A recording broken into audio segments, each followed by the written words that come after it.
What's happening, guys? It's Mike, Mike's Old Dragon Channel, and tonight I thought we would take a really good look at Marvel Knights #1, The World to Come. This issue had a whole lot of people talking this week, um, and probably maybe not in the best way. I've seen a lot of mixed types of conversation. You know, reaction to this book seems to be all over the place. Um, So I figured we would go ahead and dive right into it. This is the copy I picked up because this is the cover that I really dug out of all the different ones I saw. Simply for the fact that it has Storm on the cover of it. Storm is my favorite female Marvel character. Um, Probably my favorite female character of the big two. I am a huge Storm fan. As anyone that knows me, I have tons of her best looking covers. I have her first appearance. To me, she is Marvel's Wonder Woman. Um, I think she has always been, her portrayal has been probably the most consistent since her first appearance to where she is now, as far as her personality, her attitude, the things that make Storm that type of character. She's always been written incredibly strong to me. Um, so that is part. Long story short, that's why I picked up this cover, because I'm a big Storm fan. Um, so we'll go ahead and get this thing started. We'll go ahead and throw it open. We see right here, Marvel Knights, The World to Come. For those of you who are not familiar, the Marvel Knights was a imprint that was launched in the early 2000s, maybe like 99, 2000, something like that. It was basically a imprint of the Marvel Universe where people could come and tell stories that were a little bit more of the grown up nature. It wasn't as not as experimental as Vertigo was. It was kind of something that could be told, I guess, I don't want to say out of continuity, but it was something that could be told without being in the mainline books. This was early 2000s, 99, 2000, 2001, along that era. And, it was a time in which the idea of having an imprint with your books wasn't something that was as commonplace as it is now. I mean, shit, DC has like 4 different imprints.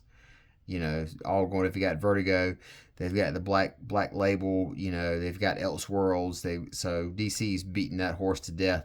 But at the time, Marvel didn't really have that imprint, and that's why Joe Quesada helped launch that imprint, and it really took off and allowed some creators to tell some of the best known works. You have the Inhumans by Paul Jenkins and Jay Lee.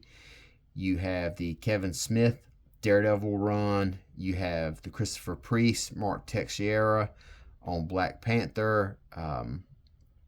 It was just, they were allowed to run wild, essentially, without the hindrance of mainline continuity. And so basically Marvel's kind of dusted that off here in 2025. Part 1, The Death of Kings by Joe Quesada and Christopher Priest.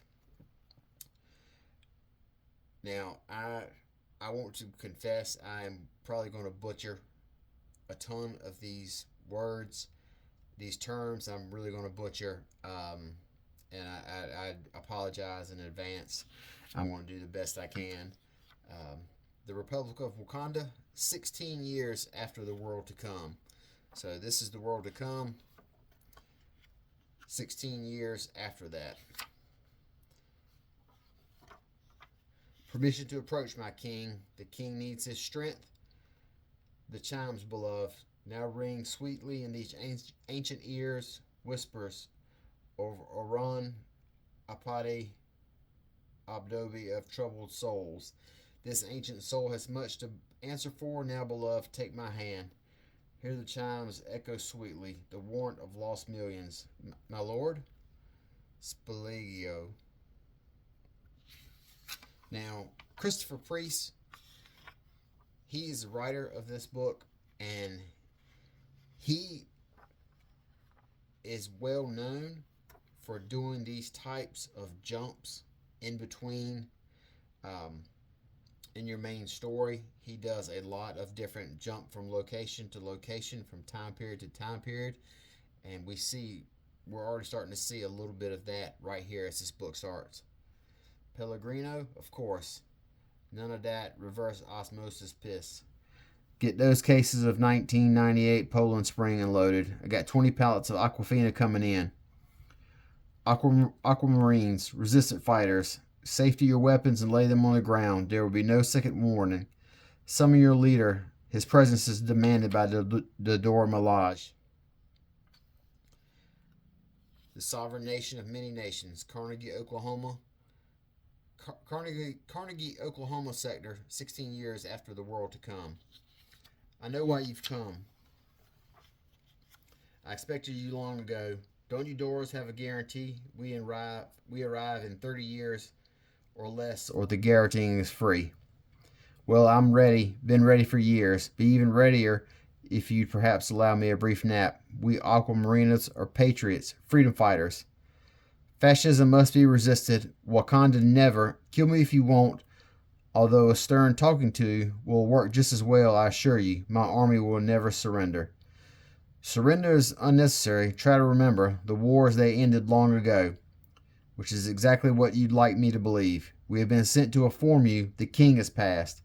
It is time to come home. I am home. The only home I have left. Besides, he's not dead. He's never dead.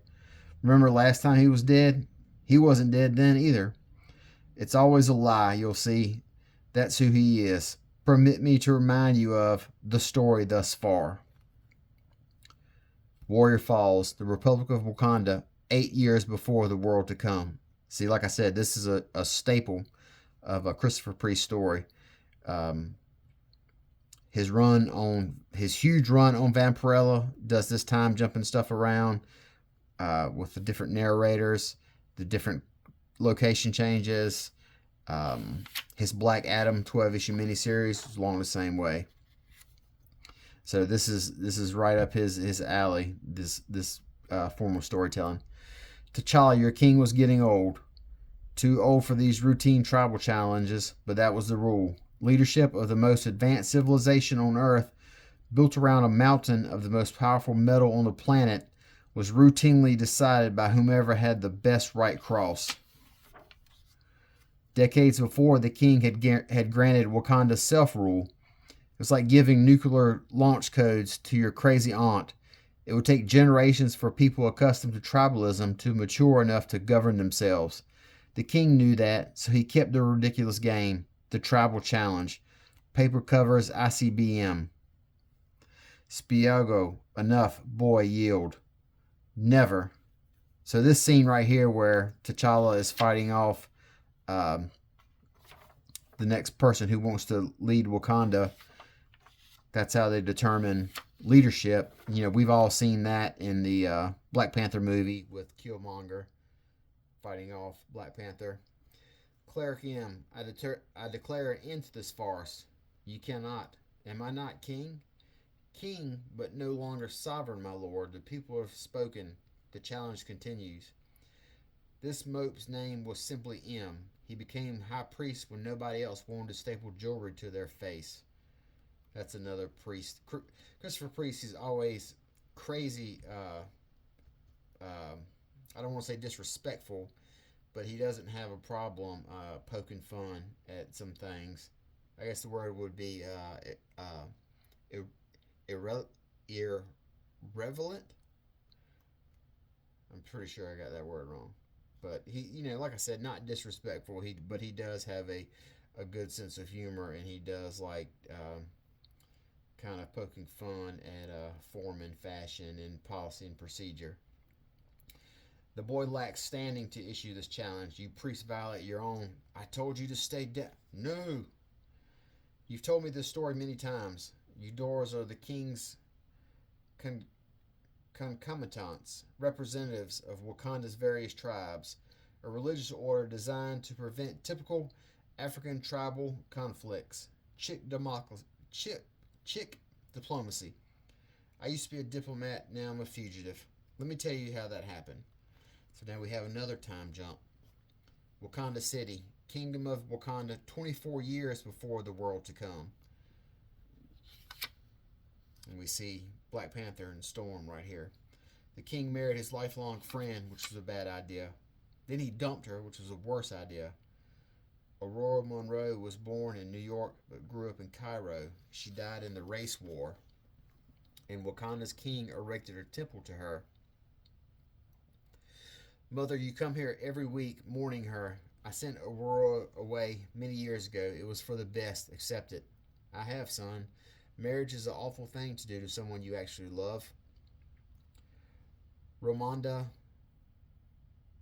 Sobukwe was a South African schoolteacher who found a lost boy in the African wilderness.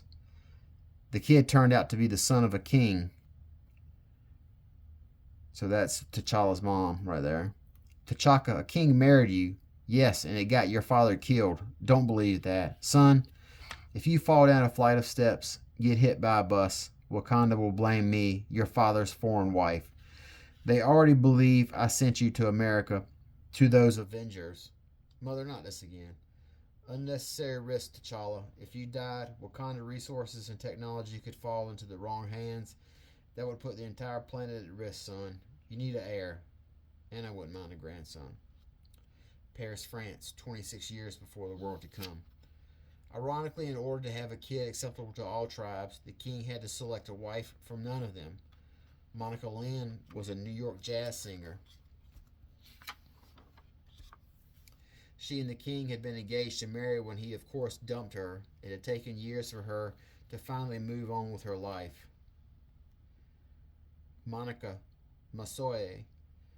Restarting a romance gone bad, ripping off that band-aid was just the first of the old king's many poor choices. Saving this guy was maybe his worst. The king was winning the tribal challenge, so of course he felt compelled to snatch defeat from the anus of victory. In that moment, your guy sentenced hundreds of thousands of people to death. Cleric M, the challenge is finished. Untrue, my lord. You are no king so long as your challenger still breathes. Does the challenger yield? Yes, he does. He does not. The king saves to shame me. Silence. Katoma, you are my son. I am your tool, pawn in your war with the clerics. Were I truly your son, soul of your soul, you would have honored me with death. So here's the pronunciation for it. Katoma. Katoma. Is it Katoma or Katama? Katama. It is you who are a pawn of the priesthood. Under Wakanda's self-rule, their influence has grown. Parliament grants equal representation not to men but tribes, which leverage political power towards uninformed villagers. The clerics hold within their clenched fists. Really? And what of your hands, father? Who is clenched within them? Only you, Kitama, my only son. I will not surrender to ignorance. This ends now. That is my decree. Is it? Well, king, here is mine. See him bash T'Challa with some root he pulled off that tree. Now he's just beating his ass. I warn you, M, do not interfere. The knotted branch, Katama. Conditions of this challenge state no weapons. The king is granted the hour to recover. Are you blind, Cleric M? The king refuses battle. He presumes your corruption and that of the council itself. Clerics, you raised me. You know in your hearts. Katama bows to scripture. What does this king bow to? We really should go. We gotta hold our ground to resistance. There's nothing to resist. Really? Allow me to remind you of the story thus far. You've already done that with each visit. The boy, this mess was all caused by the boy, Monica. The client's marriage to Storm was a big mistake, so of course he built a shrine to her, one his new wife Monica had to look at day after day. You sent for me? Just idly wondering, T'Challa, where my shrine will be built, and if your next wife will be forced to look at it. No shrine and no next wife. I'll tear it down, destroy Aurora's image with my own hands. After, can you destroy her memory? You got anything for that? Leave the shrine, T'Challa. I'll try not to be jealous of Stone when we have so much more to be happy about. The doctors have confirmed it's a boy. Katama, you are yet a mere boy, a boy who dishonors his father, an unworthy father, a liar who gave you life, who used me. Never. The priests have filled your head with lies. Have they, Father? Or have I been baptized, reborn in moral reformation, endowed with truth, the righteousness of kings, true kings? Blame whom you will, traitorous Lord. This destiny is your doing, set in motion before I could even walk. I am king now. This is a real good picture. Here we see of T'Challa. We see his hair, gray, hairline receding, temples right here, gray. So we see he's got quite a bit of age on him. And then we get to this big reveal right here. I am king now. Wakanda is mine. Mask comes off, and they got this white kid right here. This blonde-haired white kid is the new king of Wakanda. And then you have this last page, 2 pages right here. It says the witness. Transcribed herein for archival are contemporaneous disordered notes and idle musings dashed onto scraps of paper and hidden away from a world of autonomous surveillance dictated by a mad king. And it basically is kind of a rundown of the history of Wakanda, the history of T'Challa, and like just a little, it's like just a little interesting things about him, tidbits or whatever. I attest and affirm to the best of my knowledge the foregoing to be faithful and true record. William R. McGregor, JD, PhD. And then you have this little shot right here by Joe Quesada. Probably like a house ad or something. And then you have like a little small glossary here of terms that I butchered throughout the reading here. But this is the big page right here that has everyone talking.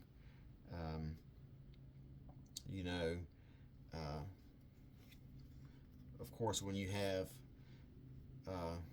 white guy winning the throne of an African nation, that that's going to have people talking. But Christopher Priest, he has been writing comics for God knows how long at this point, 30 years, if not more. So he is a expert at telling these stories, and a lot of his tropes and standards are in this book. The time jumps, the taking a shot at policy and procedure, and ceremony and all that type of thing. So, and he's also, Christopher Priest, he's also someone who has never shied away from controversy. He wrote the Black Adam miniseries that came out a couple years ago. That had a couple of panels and pages that were taken and went viral online in regards to a black doctor or a nurse. I can't remember if he was a nurse or a doctor operating on a white patient. and of course the internet got a hold of that and ran wild with it. So although this right here, um, it's an incredible cliffhanger, really. Just from a storytelling point, you you see this page right here, and you think to yourself, well, damn, I got to find out what's happening next issue now, because this right here, this grabs you, and this grabs you and entices you to read what comes next, to basically see how Christopher Priest is going to explain all this. Where the hell did this white guy come from? So he's very incredible. He's very experienced in telling these stories um, of this nature. You know, um, so in Priest we trust. So I wanted to come out and read this issue because I'd seen a whole lot of conversation about this book, and a lot of what I had seen about it was cherry picked pages and phrases, and a lot of the stuff was spoken out of, posted out of context without even mentioning the type of writer. The Christopher Priest himself is black, you know, so it's not like some white guy told this story. Um, but not to say that Christopher Priest is the one voice of every black person in the world, but he is someone that has wrote a whole bunch of stories not really based around race, but he's wrote a bunch of stories that have race kind of in the background. His Quantum and Woody was about two brothers, adopted brothers. One was black, one was white, and they share basically a extraterrestrial piece of technology that gives them superheroes, or gives them superheroic powers. He wrote the Black Adam one, as I already mentioned. He's wrote Black Panther numerous times. He wrote his Vampirella book from Dynamite, which he's written for what seems like forever. A real big part of it was the therapist in there was a black person who often was a very unreliable narrator in that book. So, like I said, Christopher Priest, he's a pro in this game. This is all nothing new for him. But the internet likes to jump on things and post them without context. So that's why I thought I would break out this issue and read the whole thing, so you could see the book as it was, not just one screenshot. But in any case, that is Marvel Knights #1, The World to Come. If you are a fan of Black Panther, the character, or the movie, then definitely you got to pick this up and check it out. The last Black Panther book that was on the shelf, I think, was the Outer Space Nation of Wakanda. So this here is a little more grounded on Earth. So this might be a little bit more up to speed this might be a little bit more in the ballpark of people who are fans of the movie version of Black Panther. You might see a lot more here in this book as to what you saw in the movie, as opposed to the last one, which was basically about an outer space empire.